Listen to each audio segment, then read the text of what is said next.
year? Great. All right. Well, good afternoon. Good afternoon and good morning, depending on where you're calling in from. This is a continuation of our series that we've been doing here for the last few weeks on navigating the coronavirus economy. And we're pleased to have join us today Pete Dosik, who's a partner and founder with Shipe Dosik Law. And he specializes in franchising, intellectual property, and other aspects of the legal arena. But we brought him in, recent accolade again, being recognized, by the way. Mr. Dosik's been recognized again as a legal eagle by the Franchise Times. So very few people in the whole country have that designation and recognition. So Pete, congrats on that. And with that being said, I'd like to go ahead and turn things over to Pete. And our plan here is to have a 20-30 minute presentation and then open things up for questions and answers. So go ahead, Pete. Thanks for joining us today. Thanks, Tom. And you can see me and hear me and see my screen? Yeah. Okay, fantastic. Well, I'm really excited to be here and share some information. I know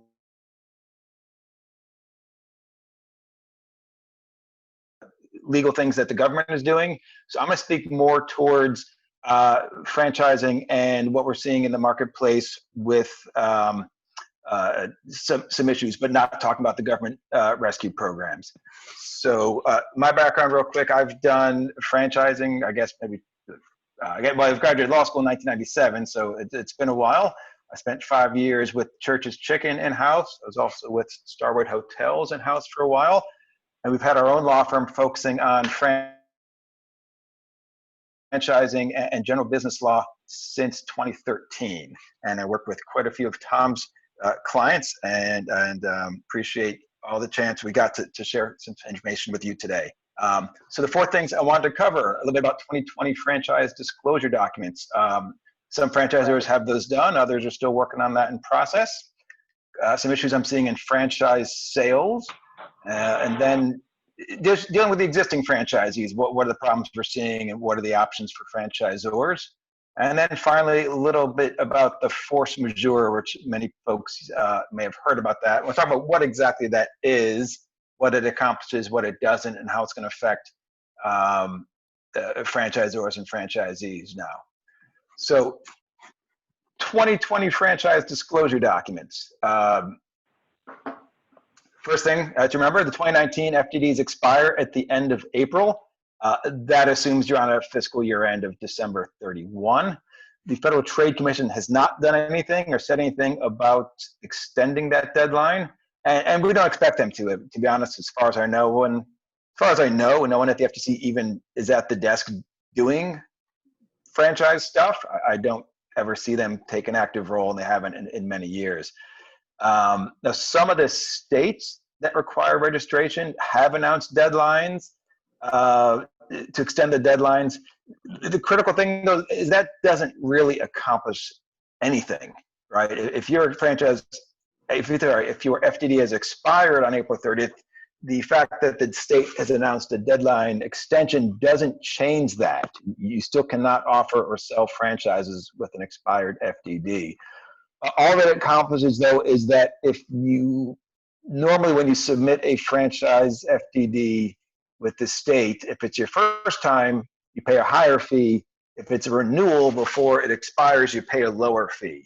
So all the states are doing is letting you pay that lower fee for a while longer. The thing I wanted to also address, what we're seeing is how long are states taking to process FDDs. Don't have a lot of information about that yet. It seems to me that they're pretty much proceeding as normal. We got regulators, a lot of them are working from home. Some of them have said they're actually more productive because no one's interrupting them all day long. We have a bit hopeful that maybe there'll be less FDDs getting registered this year. So if it dropped 5% even or 10%, that would help other ones move faster. But the truth is we just don't have a lot of information yet about how long they're taking to process disclosure documents. I'll say that as far as I know, no one's shut down. No one has stopped doing FDDs. They are still doing their process. So Pete, Pete, sorry Yep. to interrupt real quick. So when you say no one shut down, you mean that the state that the state administrators or That's the what I folks that meant. are Yeah. processing that for the examiners, they are not. They're still reviewing it. You're saying they're still reviewing that? Correct. Yeah. Of the 8 or 9 states where they have an active review process, they are doing their review process. Thank you. I did want to mention also ASC 606. I don't want to dig into that too deeply, but as some of you may know, the Financial Accounting Standards Board, or FASB, has changed the way that revenue gets recognized. The way it used to be, if you sold a franchise, if you sold 10 franchises, if you sold the franchise for $50,000, that counted as income when the franchisee opened for business. Starting this year, now you would have to take that money over the length of the entire franchise term. So for example, if 20 franchisees opened in 2019 and they paid $50,000 each, you'd show $1 million as franchise income on your financial statements. Under the new rule, if those franchises have a 10-year term, you're showing only 1/10 of that money as income. So rather than $1 million in income, you'd show $100,000 in income. So that makes franchise for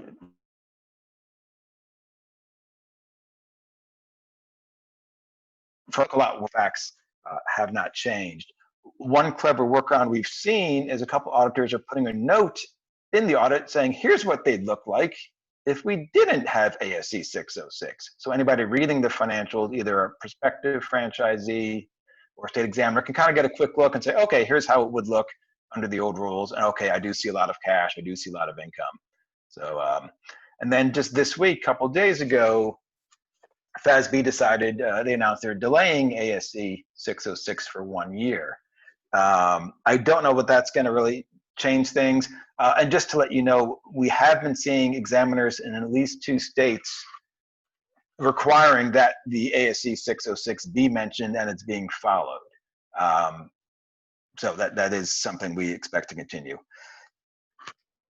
So Pete, really quick on that comment there, if you could go back to the other slide, I just want to ask just a clarifying question. For the FASB delay, you're saying what you were saying at that last comment is that other state examiners, other states, they are still looking for the new rules. Oh yeah, let me clarify that. Yeah, so before Wednesday, we were getting comments back from some states.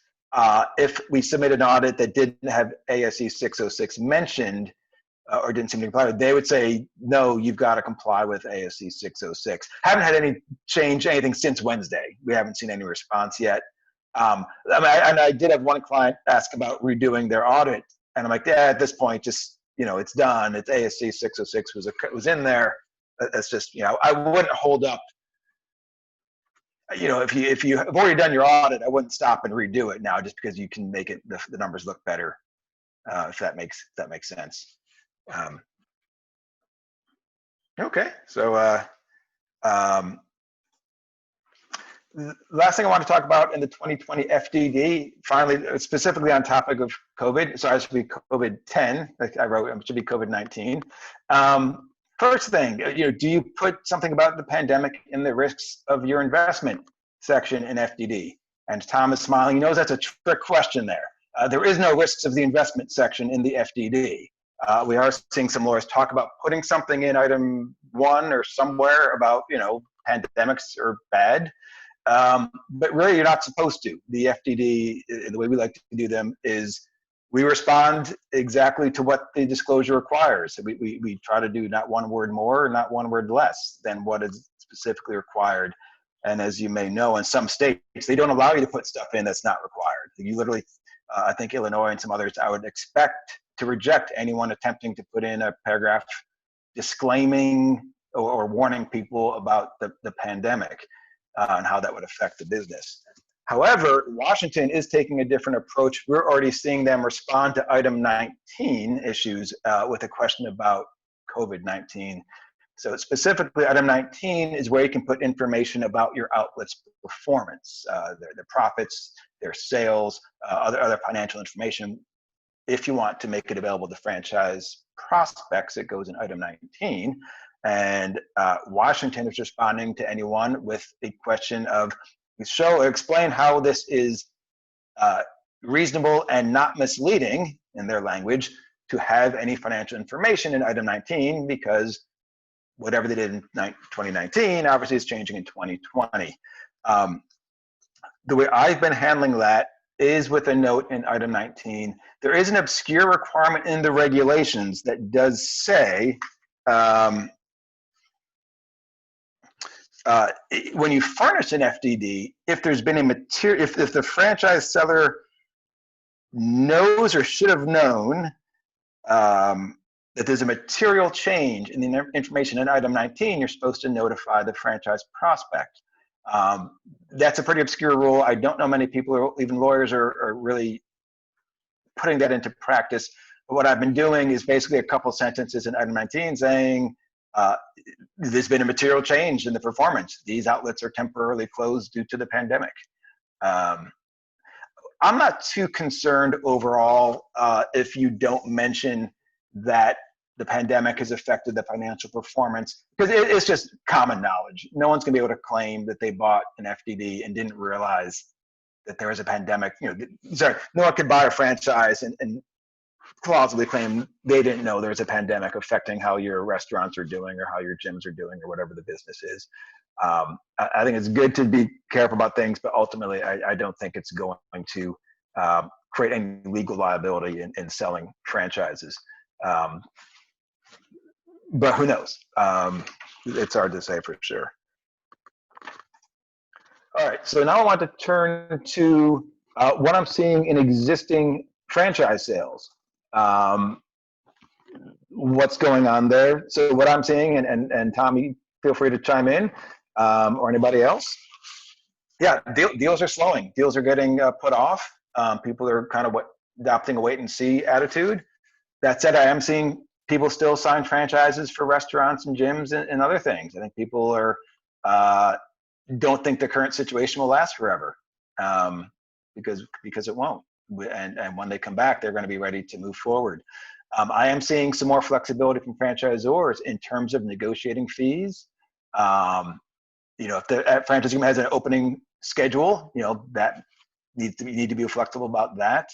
And I'm seeing more requests for some contingencies. I think you can get someone to sign a franchise agreement and maybe put only the part of the money down, or put the money down with a contingency to be able to get out of the contract if you can't get out, you can't get financing, or if for whatever reason. I mean, the future is very uncertain, and if I was a franchisor, I'd rather sign a contract with a contingency that someone can get out versus not having a deal at all. Or if I'm helping someone buy a franchise, that's something I would definitely consider.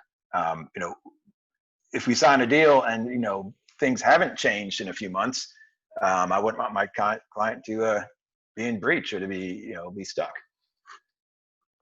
Tom, are you seeing anything as well in franchise deals? Yeah, I mean, I would say we're seeing very similar to what you're seeing. And from a new lead standpoint, what we've been seeing on franchise sales front is we are seeing in general, a better quality candidates coming through the pipeline right now, which has been better quality candidates, more of them. And we are also seeing that we're getting to a yes or a no faster. So either someone is interested or they're not, and they're telling us so much sooner in the sales cycle than they normally would have. So even just at the first of the year, people would say, yeah, I'm interested, but they maybe really weren't. They were just kind of fishing. They were just getting some information, checking it out, but they really weren't a true prospect. And now we're getting to a yes, I'm interested, or a no, I'm interested much, much sooner in the sales cycle. Great. Okay. So dealing with existing franchisees, this is the third of the fourth topics I wanted to cover. I was aiming to do about 5 minutes per topic, so I'm a couple minutes behind, but pretty close. And now we're just talking some practicalities here. I've got no one has the perfect answer. So what question we're seeing is royalty deferrals, royalty abatements. Some franchisors have just gone ahead and announced, either reduced royalties or no royalties. A deferral means that they're saying, well, we're going to collect this money later. Abatement means, for some period of time, there is no royalty. If the royalty is solely based on gross sales and it's a gym or restaurant that's closed, it's not going to, then the royalty is going to be zero. I know some businesses are just dropped dramatically though, and a deferral or abatement would make a difference. I've got a couple brands that offered the abatement simply because they saw their franchisees were going to be paying so little money anyway that they might as well do just an abatement and kind of get the goodwill with their franchisees out of it. Goodwill and just recognizing how much the franchisees are struggling, and even a couple $100 on top of it was a good gesture to not to not collect that money. The one legal question along with that is if you're doing the abatement or the deferral, do you have them sign a contract that says some sort of general release of liability in there? It's about something could get like a concession from franchisees while you're doing giving them that support as well. There are a couple of franchisors I've seen requiring temporary closure, in particular in a health club gym context, where most of the franchisees wanted to and knew they had to close, and a couple wanted to stay open. And we had to look at, this wasn't me, it was the lawyer had to look at whether or not their contract could force the franchisees to temporarily close. And that would really depend on the legal language of the contract. But again, I think the best thing people are doing here is not looking what the contract says, but talking it out and working through things. Related point then, if the franchisor, are we permitting temporary closures? Because normally the franchise agreement will say, the franchisee has to operate and be open for the entire period of the term.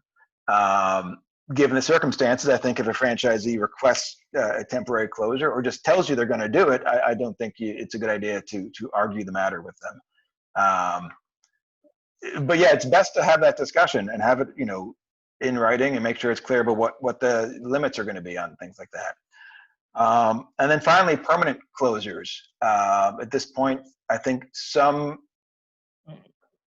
franchisees that were struggling before this hit are probably likely to just permanently close, not throw good money after bad, get out of the system. And I guess a positive spin on it is the franchisor may be a good chance to weed out the system, weed out the ones that were struggling. And my recommendation always with a permanent closure is to get it in writing, get a mutual termination agreement, essentially. And the key for the franchisor is to get that general release where they agree, the franchisee agrees in exchange for being allowed to close, they agree not to sue. I think that obviously has a very important practical effect to protect the franchisor.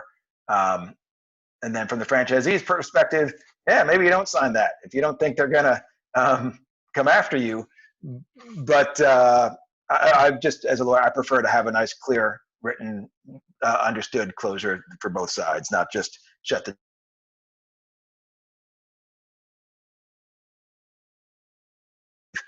If you don't have a process around that, you're going to need one pretty soon, though.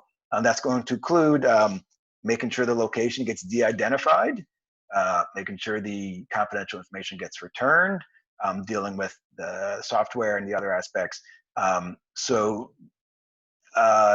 Good for the franchisors to develop a process around that, not just the legal documents, but kind of how is that going to affect the system, and what do you need to do to wrap things up.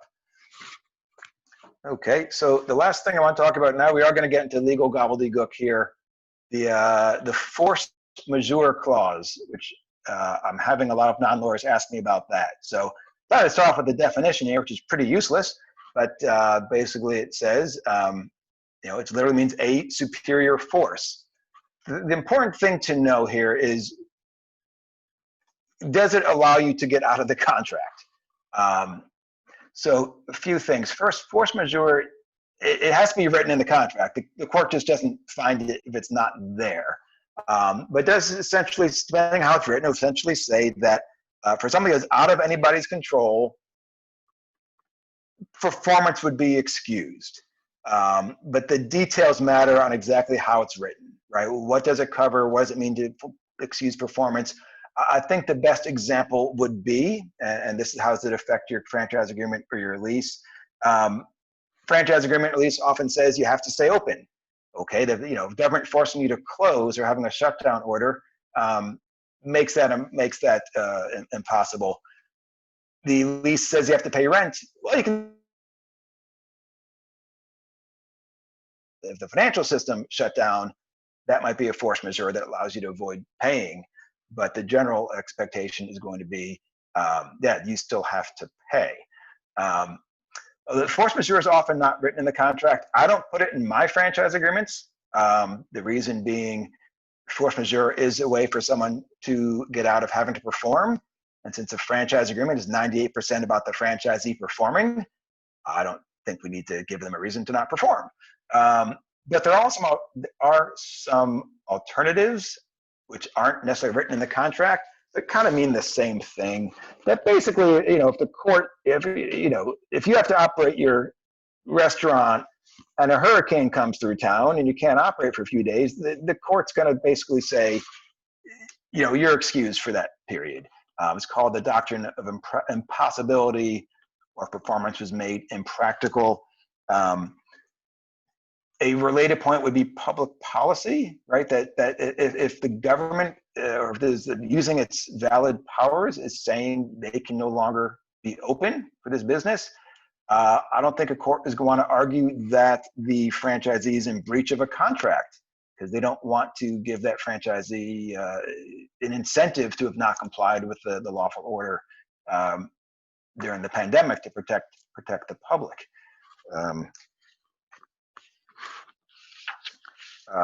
The last thing I want to mention about these paragraphs, these sections, though, is what's going to happen later. We're all talking right now. Do you have to pay your rent today? Do you have to operate today? What's going to happen in a couple years? And specifically, for example, leases and franchise agreements often have a renewal term with certain conditions, and one of the conditions being you can't have been in default during the initial term. So I could definitely see a scenario where 3 or 4 years from now, everything's been back to normal. You go to renew your lease or go to renew your franchise agreement, and the landlord or the franchisor says, no, you defaulted 3 years ago when you didn't pay the rent for 1 month. And we never accepted that default. So we don't know. I don't think what's going to happen with a lot of these questions in terms of if you have to go to court, it's up to the judge. Judge, can do whatever he or she wants, typically, and we're going to see a lot of litigation around it. So I know that's not very helpful guidance, but that's really the best I could say at this point. All right, well, that was the 4 areas I wanted to cover. I know I blew through a lot of information pretty quickly. This is Tom. I just had a quick question for you on that last point you made about the lease and the franchise agreements and so on. I think it gets back to your original point. If you are a franchisee or a franchisor, or just for your own lease in general, for these lease franchise agreements, if there's a spoken discussion about making an adjustment or what have you, kind of getting back to your original point, get it in writing. Have that in writing so that all parties know, and try to put maybe some time periods or something in there. How would you recommend to try to prevent that big issue in another 2 years, 3 years, 4 years for renewal time period? Yeah.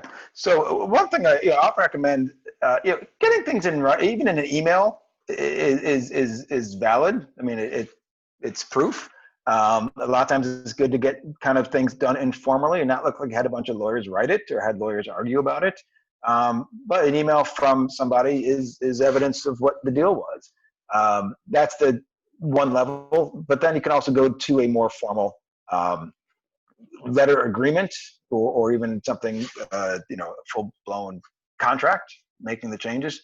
But yeah, it's going to be a lot of misunderstandings, a lot of miscommunications, I'm sure, and a lot of people not wanting to commit to anything. So I guess you just be careful what you do put in writing is the other way to put it as well. Thank you. Thank you. And do we have questions from any of the participants on the line here? Any questions for Pete that you'd like to ask? You can go ahead and unmute yourself or type it in a chat box, whatever might be convenient there.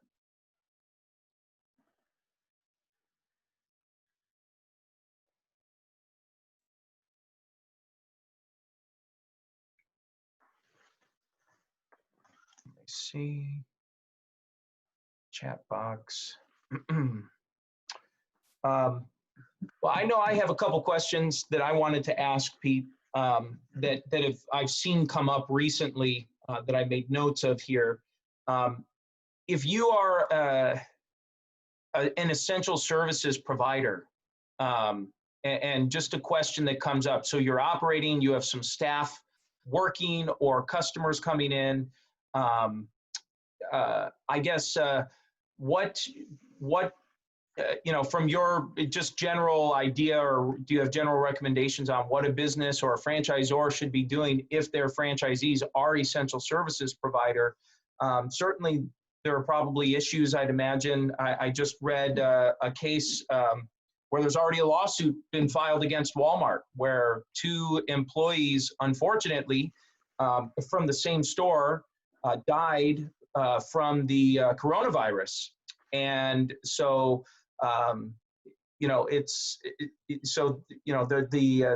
these families are looking to hold the employer accountable for this. Now, in a franchise relationship, it's a little bit different with the local franchisee owner. But, I guess, do you have any general recommendations or ideas or thoughts on, for some of these essential businesses?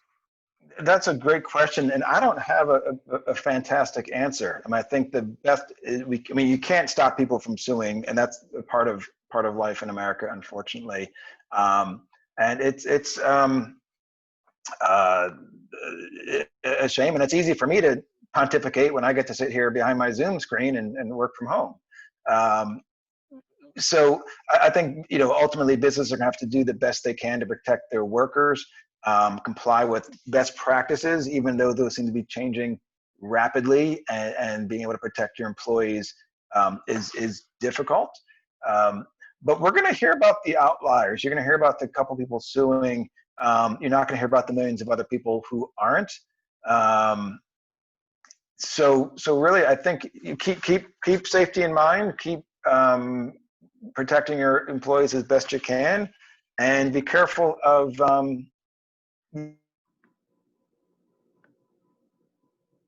accomplish your business goals. We do have a question here. I think this is a great question about commissions on franchise sales. That, as I was talking about ASC 606, that changes how revenue recognized. So short answer is this has nothing to do with how it's going to affect commissions whatsoever.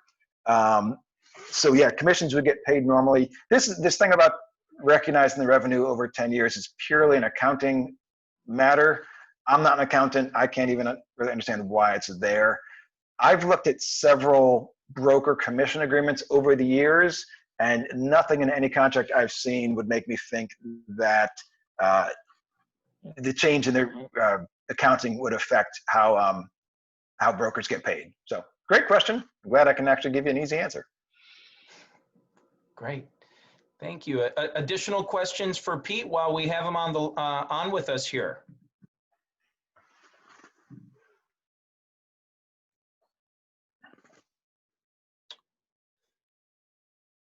Great. Well, Pete, it looks like I don't see anything coming through here. So I would like to thank you for joining us today, sharing the wisdom and knowledge that you have. We greatly greatly appreciate it. Thank you so much. And are there any closing remarks or words you'd like to share? I guess if people are interested in learning more or talking to you further, how can someone get a hold of you? What's the best way to reach you? Yeah, Tom has my contact information. Our law firm is Shipe Dosik Law. If you Google Shipe Dosik or Google Peter Dosik, there's two Peter Dosiks in the world. I found a second one a few years ago, but I'm pretty easy to locate that way. And always happy to work with anybody in the franchise industry. Great. Thank you very much. Thank you, Pete. Thank you all for joining us. Enjoy the day and enjoy your weekend and keep safe out there. All right, you too. Thank you. Thank you.